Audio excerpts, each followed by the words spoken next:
Consider करने के लिए आएंगे, क्वेश्चन वाइज बोलता रहा हूं मैं, यही लाइन से क्वेश्चन है। हेटेरोएटम गिनने के बाद बताओ क्या होता है, oxygen and hydrogen sulphur in ring, only ring में प्रेजेंट लोगे।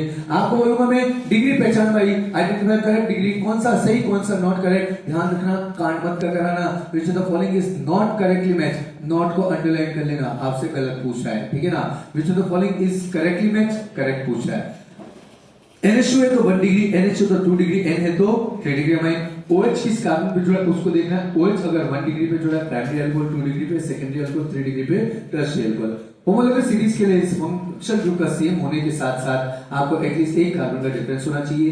क्वेश्चन है कौन सा प्रॉपर्टी नहीं है, तो ब्रदर नॉट को अंडरलाइन कर। होमोलॉगस की प्रॉपर्टी कौन सी नहीं है, सेम फिजिकल प्रॉपर्टी नहीं, वहां फिजिकल प्रॉपर्टी डिफरेंट होती है, ध्यान रखिएगा, ठीक। फिर आप आ गए इधर देखो कुछ नाम देने में, डबल बॉन्ड ट्रिपल बॉन्ड दोनों दे रखा है, दोनों साइड से नंबरिंग कर लो। अगर नंबरिंग सेम आ रही है तो किसको प्रायोरिटी दोगे, डबल बॉन्ड को। नंबरिंग अलग आ रही है, इधर से 1 आ रहा है, इधर से 2 आ रहा है, जो भी पहले आप उसको प्रायोरिटी दो, खत्म कर लो। MEET का एक एग्जांपल है, कर रखा है आपने, MEET को एक्सपेंड कर लो, लेक्चर 6 में मिल जाएगा आपको MEET का एग्जांपल, जिसमें आप उसको एक्सपेंड कर दो ताकि कोई पॉसिबल PCC में गड़बड़ ना आ जाए, ठीक। फिर आता है आपके इंपॉर्टेंट लेक्चर नंबर 8 की बात आ गई। लेक्चर नंबर 8 में नाचो बोलते N एल्काइल मेथानामाइड, तो नाचो के आगे जो है वही है मिथाइलो इथाइलो प्रोपाइलो, जो भी हो आप ढूंढ कर सकते हैं, ठीक। 3 या 3 से ज्यादा कार्बन का टेरी पुरुषों आप किसी को इंक्लूड मत करिए, स्पेशल सभी कार का यूज करिए, पीछे कार ढूंढेंगे आंसर आ जाएगा। ऐसे तो साइक्लिक वाला जो directly cyclic don't the directly cyclic part से ब्रेक, तब भी आप कार वाली ट्रिक का यूज करोगे, वहां पे कार वाला होता है, आपको पता है ना, वहां पैटर्न देने का तरीका होता है साइक्लोएल्केन प्लस स्पेशल सभी। Isomerism, molecular formula same, molecular mass same, empirical formula, empirical mass, vapour density सब कुछ सेम। चेन में चेन डिफर, पोजीशन डिफर, कोई नहीं पूछने वाला आपसे minimum number carbon any organic compound to show chain isomer 4, position isomer 2, ring chain isomer 2, functional isomer 1, metamer 1, metamer 3, तो आप कर लोगे, कोई दिक्कत वाली बात नहीं। धोखा मत खाना, मिथाइल इथाइल को अगर घुमा के लिख दूं ओ कह रहा हूं तो वो मेटामर नहीं, वो होमोमर है। एसिड के पेयर बताओ कौन से, एस्टर और हाइड्रोक्सी एल्डिहाइड। हाइड्रोक्सी एल्डिहाइड अभी आपने बताया ना, OH और CHO वाले को हाइड्रोक्सी एल्डिहाइड कहते हैं, कारण देख लेते हैं, कोई बड़ी बात नहीं। अच्छा दोस्त, 3 कार्बन के एसिड का रिलेशन किस किस के साथ होगा, सर को सिखाओ, या तो 3 कार्बन के एस्टर के साथ या 3 कार्बन के हाइड्रोक्सी एल्डिहाइड के साथ होगा, ठीक है, आप वो भी कर लोगे। अब आ जाओ आइसोमर काउंटिंग में बेस्ट क्वेश्चन, काम के C5H11OH के कितने आइसोमर निकले, 8 एल्कोहल, याद है कौन से, फटाफट बोलो, 4 प्राइमरी, 3 सेकेंडरी, 1 टर्शियरी, ठीक है, कर लेंगे मेरे भाई, बहुत अच्छी बात है। C7H8O के बेंजोनेट आइसोमर निकालने आए, आपको प्रतीक का पता है, आपने माइनस कर कराकर टोटल कितने बनाए थे, 5 बनाए थे, ठीक है। ज्योमेट्रिकल आइसोमर के लिए आपसे पूछे किसके अंदर GI है, दोस्त 3 ही काम के होते हैं, एल्कीन, जब एल्कीन के दोनों डबल बॉन्डेड कार्बन इधर अलग अलग हैं। ऑक्सीजन में धोखा मत खाइएगा, ऑक्सीजन का carbon C double bond NH ऐसे भी हो सकता है, ऐसे भी हो सकता है, दोनों को मिलाकर भी दे सकता है, ऐसे दे रहे हो तब भी कर सकते हो, ऐसे दे रहे हो तब भी कर सकते हो। MEET सेम होते हैं कि डिफरेंट होते हैं, डिफरेंट होते हैं, Ne और ET डिफरेंट होते हैं। Ne और मिथाइल ये सेम होते हैं, ध्यान रखना, इसमें धोखा मत खाना।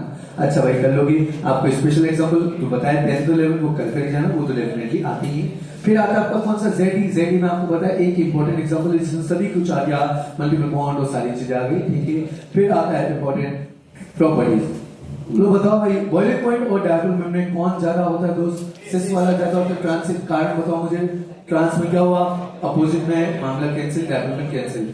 मेल्टिंग पॉइंट और स्टेबिलिटी में कौन ज्यादा दोस्त, ट्रांस वाला। मेरे को रीजनिंग बताओ, असर्शन रीजन आता है, फिमेलिक एसिड का मेल्टिंग पॉइंट मेलिक एसिड से ज्यादा है, बिल्कुल सही है, रीजन बताओ क्यों, क्योंकि फिमेलिक एसिड ट्रांस है उसमें बेटर ग्लूकोज पैकिंग होती है, इसलिए बेटर है, ठीक। और मेल्टिंग पॉइंट और ट्रांस में, मेल्टिंग पॉइंट और स्टेबिलिटी में हमेशा ट्रांस वाला ज्यादा एज कंपेयर टू सेस।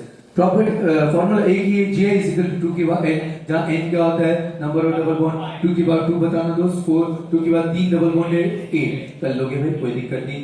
आगे आप इसमें कन्फर्म बड़ा ही आसान है, बहुत आसान है। 4 स्ट्रक्चर देकर गोले गोला वाला पूछता है, ले भाई कौन सा ज्यादा स्टेबल, जहाँ OH पास है 60 डिग्री पे IMH द्वारा, ठीक, और CH3 दूर है 180, दोनों को मिलाकर भी डेफिनेटली पूछेगा, आपको भी पता OH पास 60 डिग्री, CH3 दूर एट 180 डिग्री। लेकिन धोखा मत करना, हर गोले गोले वाला कंफर्म मत कर देना। क्लोरीन वाला एग्जांपल याद है, क्लोरीन इनडायरेक्टली जुड़ा और एक बार डायरेक्टली जुड़ा, तो तुमने देख लिया क्लोरीन की पोजीशन चेंज है, तो फिर वो आपस में क्या होंगे, वो फिर पोजीशन ऐसे होंगे, सारी चीज होगी। और एक बात और, इथेन के कन्फर्मर में 8 स्टेटमेंट में से कोई सा भी स्टेटमेंट देकर पूछता है कौन सा सही कौन सा गलत। याद करो एक आमने सामने पढ़ा था, ये होता है एक्लिप्स अपोजिट वाला स्टैगर्ड। एक्लिप्स में एटम एटम के बीच में स्टेरिक स्ट्रेन है, इलेक्ट्रॉन इलेक्ट्रॉन को टॉर्जनल स्ट्रेन कहते हैं। याद करो इसमें कन्फर्मर इनफाइनाइट बोले जाते हैं। याद है सबसे ज्यादा स्टैगर्ड सबसे कम, एक्लिप्स बीच में है, स्क्यू।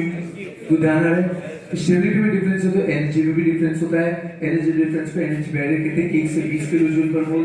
तो कर सकते हो ये कन्फर्मर के दौरान एक एंगल चेंज होता है, एक एंगल चेंज नहीं होता। कौन सा एंगल चेंज होता है एक पूछता है, डायगोनल एंगल चेंज होता है। याद है कौन सा चेंज नहीं होता, bond angle bond angle change नहीं होता, ध्यान है अपने को। ठीक है, इक्लिप्स में डायगोनल एंगल 0 होता है, स्टैगर्ड में डायगोनल एंगल 60 होता है। Last but not least o church pass at 60 degree और सी से दूर दूर है 180 डिग्री। तो इसमें मैंने जो बोला ना, आप में सारे जो भी कंसेप्ट जिस पर क्वेश्चन है सारे लाइन से आ गए। तो दोस्त कितनी बार रिवीजन, कितने स्पेसिफिक रिवीजन कराने